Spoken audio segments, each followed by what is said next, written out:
10ই June রোজ মঙ্গলবার বিকাল ৫টায় বাংলাদেশ জাতীয়তাবাদী দল বিএনপি খোকসা কুমারখালী গণমানুষের নেতা বীর মুক্তিযোদ্ধা সৈয়দ মেহেদী আহমেদ রুমী, বারবার নির্বাচিত সংসদ সদস্য ও বিএনপি চেয়ারপারসনের উপদেষ্টা অন্যতম সদস্য ও সাবেক সভাপতি কুষ্টিয়া জেলা বিএনপি। এ সময় আরও উপস্থিত ছিলেন সৈয়দ মেহেদী আহমেদ রুমীর সহধর্মিণী ফাহিমা রুমী।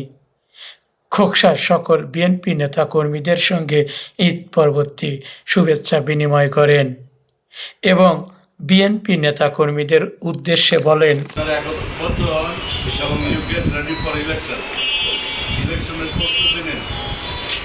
ডিসেম্বর মাসে না হলেও ফেব্রুয়ারি মাসে ইলেকশন আসছে, ডিসেম্বর মাসে হতো।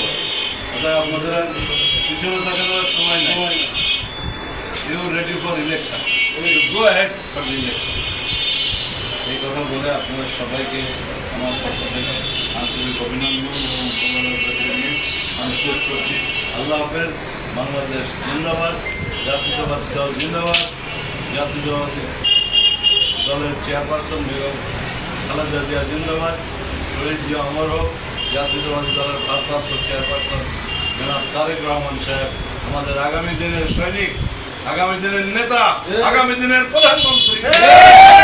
জিন্দাবাদ, জিন্দাবাদ। এ সময় আরও উপস্থিত ছিলেন সাবেক খোকসা উপজেলা চেয়ারম্যান ও সাবেক খোকসা থানা বিএনপির সভাপতি সৈয়দ আমজাদ আলী। আরও উপস্থিত ছিলেন জামাল উদ্দিন।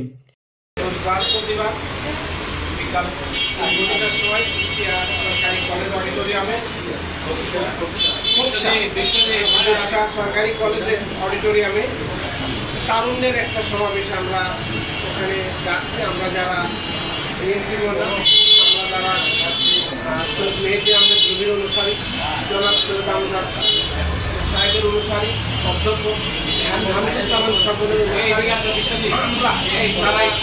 আগামী বৃহস্পতিবার বিকাল 3:00 সময় আমরা সরকারি কলেজের অডিটোরিয়ামে আমরা সমাবেত হব এবং এখানে আমরা একটা উদ্যোগের আলোচনা করবো। তা বিশেষভাবে আপনাদেরকে অনুরোধ করছি আপনারা যথাসময় ইংরেজি পড়া দিয়ে একান্ত কাম করবেন। সবাইকে ধন্যবাদ। শহর বিএনপির নেতা জসিম শরীফ, মানিক, ইয়াকুব, শামীম কাজী, সৌদ সহ বিভিন্ন অঙ্গ সংগঠনের নেতাকর্মী উপস্থিত ছিলেন। খোকসা থেকে মোহাম্মদ হাফিজুল ইসলাম বকুল, বিটিভি নিউজ, খোকসা, কুষ্টিয়া।